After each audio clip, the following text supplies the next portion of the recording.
مگر میں حاشیے میں ایک جملہ کہتا ہوا گزروں کہ ہم کس سے گلہ کر رہے ہیں، ہم کس سے شکوہ کر رہے ہیں جو ریٹائرڈ ہونے کے دوسرے دن امریکہ شفٹ ہو جاتے ہیں،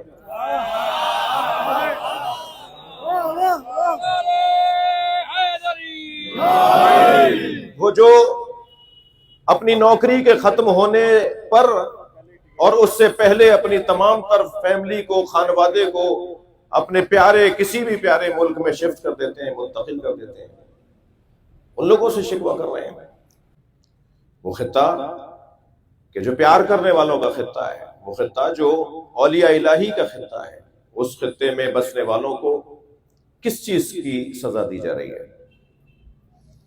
یہ تو بارڈر کا شہر ہے نا، یہ تو سرحدی شہر ہے نا۔ سرحدی شہروں کو تو اور سنوارا، سجایا، بنایا اور ان کو امکانات اور سہولتیں فراہم کی جاتی ہیں، انہیں مضبوط کیا جاتا ہے۔ اگر سرحدی شہر کمزور ہو جائیں گے تو پورا ملک کمزور پڑ جائے گا۔